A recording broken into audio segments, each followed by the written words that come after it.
Welcome back to another episode of Rock Boys Football. Sherrone Moore, this Michigan program, putting the finishing touches on what is one of the better recruiting classes that we've seen Michigan come and sign in an awfully long time. And as a Michigan fan, it's really hard not to be excited about what the future of this program looks like. And it's not only about quarterback Bryce Underwood, it's about what Michigan is doing on the recruiting trail and, kind of putting the full weight of the University of Michigan behind themselves on the recruiting trail. I think Bryce Underwood's probably the best example where you look at, all the bullets they put in the chamber in terms of trying to get Bryce, selling the Michigan culture, selling the national championships, but also selling the massive alumni base. A guy like Tom Brady, talking to a kid like Bryce Underwood multiple times a day up until he committed to Michigan.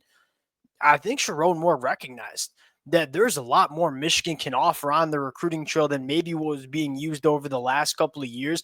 Really trying to maximize this program on the recruiting trail. And as college football, as any college football fan who's watched this sport for a long time knows, it really does start with talent acquisition. I think Michigan has been one of those programs that has been probably the best in the country at maximizing talent and developing culture. But if you want to compete for national championships every single year, there is that baseline you got to recruit to. And Sherrone Moore is looking to do that consistently for Michigan over the next couple of years. That's kind of my feeling coming out of the 2025 class. Now, what I want to do now, kind of put a bow on this 2025 cycle before we focus our attention onto the transfer portal, is let's kind of take a look at what this class looks like from a bird's eye perspective, give out our class superlatives, which I'm fired up to get into now. Before we do, and as always, just want to say thank you to you guys and to the Michigan fans. I say this all the time, it's been a blast the last couple of weeks for us Michigan fans. It's going to be a lot more fun over the next couple of weeks as well in the transfer portal. The amount of support y'all continue to show means the world. If you guys do enjoy the content, consider subscribing to the channel. Without further ado, let's get into these class superlatives. Now, we got 5 to give out. Number 1, that player in the 2025 class that I think is going to have a massive day 1 impact. Number 2 is the highest NFL draft pick in this class. Number 3 is that diamond in the rough player that nobody's really talking about, but I think could be a really good football player. Number 4, the slow burn, a guy that might need a year or two before it really starts to click. But when it does, I think it's going to be a really good player. And then number 5, that boomer bust, that guy that could be really, really good or might just not work out. Fired up to get into it. Now, I'm going to prerequisite this conversation with Bryce Underwood's not going to get a superlative because, quite frankly, he would get day 1 impact and probably highest NFL draft pick. So we're just going to say, hey, Bryce Underwood, y'all know my take on him, generationally talented quarterback, and I'm not afraid to use that term with Bryce Underwood. I truly believe it. He's a stud. But I think what's fascinating about this 2025 class, that's really the only player people want to talk about. This is a very, very good 2024 class. Now, day 1 impact, I'm going to go to Shamari Earls. I love this kid. I think he's one of the best cornerbacks in the 2025 cycle. And when you're looking at day 1 impacts, you look at a few different things. One is the kid ready to go at the collegiate level? Shamari Earls at 6'2", close to 200 pounds. That runs a 10.8 in the 100-meter dash. Physically, this kid is ready to rock and roll at the collegiate level. And then number 2, are they going to have the opportunity to play early?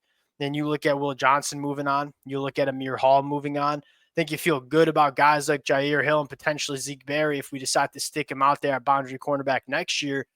There's going to be a lot of opportunity. And I think that was one of the reasons Shamari Earls came to Michigan, is I think he recognized that there's some opportunity to play early for this Michigan defense, and I think he will. I mean, when you talk about Shamari Earls, one, he looks like a college football player. He's built the right way, 6'2", ton of length, really imposing physically, a really imposing physical boundary cornerback that has a 10.8 in the 100-meter dash in terms of the track and field background. So he's big, he's tall, he's long, and he's really, really fast. Those are kind of the physical things you're looking for. And I think most notably, he's got really good ball skills too. And we say this all the time. A lot of these young quarterbacks might have the physical traits, but the ball skills aren't quite there. Shamari Earls could have been an elite wide receiver had he wanted to too. There is plenty of film of him going up, making plays on the football as a wide receiver. That background, I think really helps his ball skills. When that ball is in the air, even when he's a defensive back and it's time to go up and play and get your head around, Shamari Earls is very comfortable operating that situation. So for all those reasons, I think this kid is ready. I think there's going to be some opportunity. Give me Shamari Earls to have the biggest day one impact out of this 2025 class. Again, absent of Bryce Underwood. Number 2, highest NFL draft pick. This one to me, again, Bryce Underwood be the answer. We're going to go with Andrew Babaloa. And Andrew Babaloa might not start his first year because I do think there's a little bit more weight to add to his frame. And he's a relatively new offense. He's a new football player, I should say. I mean, he grew up playing basketball. From a physical trait standpoint, there is not a box that Andrew Babaloa does not check, right? 6'6", his feet are incredible for that size. A lot of times when you're talking about these bigger, imposing offensive tackle prospects, they might have that size and length, but the feet are just kind of stuck in the mud. He is like a ballerina out there. That might not be a good, because he's a violent player too. The feet are incredible. I mean, whether it's pulling to the play side, whether it's working to the second level, whether it's in pass protection, this kid from an athleticism standpoint with that size, it's all there. He's got a 7-foot wingspan, 10.5-inch hands, big old mitts. Andrew Babaloa is going to be a stud. And I don't know if it'll be year 1 because I think that year is going to be a developmental year for Andrew Babaloa. Year 2, year 3, potentially year 4, but he might be a guy that's just 3 years and going to the NFL draft.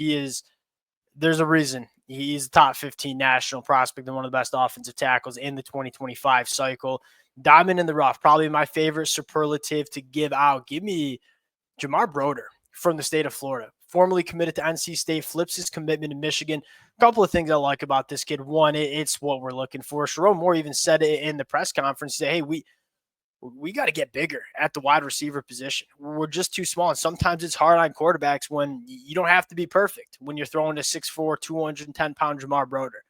And I think what I love about Jamar Broder is this kid is not just a big, fast wide receiver. The ball skills, the body coordination, the ability to adjust to the football in the air, it's all there with Jamar Broder too. So he's not just this big-bodied wide receiver. I think there's some big-time functional athleticism too. And we kind of said this when he flipped his commitment.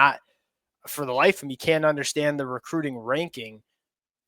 NC State did. And if you look at NC State as a program, they are very good at finding those diamond in the rough guys. They know they can't recruit at a top 10 level, so they got to make their money recruiting these under-recruited guys. They love Jamar Broder, which makes me even feel better about Jamar Broder being a guy from Michigan. And again, exactly what Michigan is looking for. Big body, physical at the catch point, the slow burn prospect, the guy that might take a year or two, but I think could be a real player. Like, give me Nate Marshall.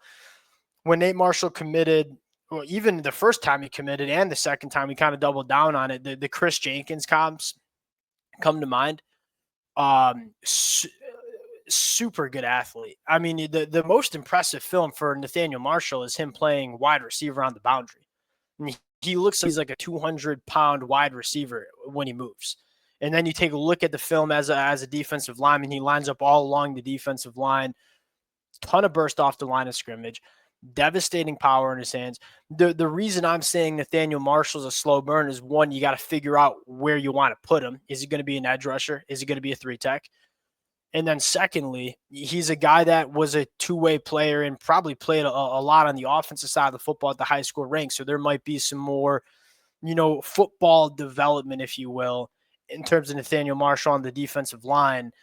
What I personally see is a guy that probably gets up to 290 pounds like Chris Jenkins and plays on the inside, and is just this, because I think the play strength is there. Like, I don't really have any question marks about Nathaniel Marshall holding up on the inside. You just got to put on some weight. What was Chris Jenkins so good at? He just challenged those offensive linemen from an athleticism standpoint. To me, that's going to be Nate Marshall. I think another decent comp there for a different reason was like David Ojabo.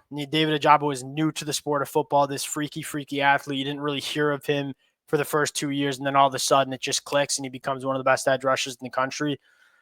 I think Nate Marshall could kind of take that same trajectory where it's, you don't hear from him his freshman year, maybe even not in the second year, but then like you look up third year, he's one of the best defensive linemen of the Big Ten. It's kind of the vibes I'm getting from Nathaniel Marshall. Last one, the boomer bust prospect, and I'm going to go to Keona Winston. Why could he boom? 5'10", buck 85. The bust conversation. I don't like to use the word bust, but if he does not work out for Michigan, it's probably because of the size. 5'10" is, especially in this era of college football where these wide receivers are becoming so big, it's hard to make it work. But we just saw Mikey Sandstrom do it. Mikey Sandstrom was probably the best nickel cornerback in the country in 2023 and is crushing it in the NFL. So Keonu Winston certainly could make it work. That's probably the boom, is like him playing as a nickel and kind of being like Mikey Sandstrom. There's so many things to like about Keonu Winston. And at 5'10", 185, you say, okay, he's small, but he does not play small. He is an extremely physical football player in that back half of a defense. When you're working with bigger bodied wide receivers, Mikey Sandstrom was always good at working around his height. Can Keonu Winston do that? If he does, I think this kid could be an absolute stud. That's more the question you have with Keonu Winston. Really excited about him. It's really hard not to have experienced Mikey Sandstrom and then not get excited about what Keonu Winston can bring to Michigan. Those are my superlatives. Again, no Bryce Underwood. That was intentional. We've talked so much about Bryce Underwood, and we're going to talk so much about him over the next couple of weeks and months. Wanted to give some other players in this 2025 class some love. This was not easy to do. There's a lot of prospects that I like for this Michigan 2025 class. We'll sign out there. Appreciate you guys rocking with it. It's been really fun covering this team on the recruiting trail. Now we focus our attention to the transfer portal, and we'll talk to y'all later. Peace.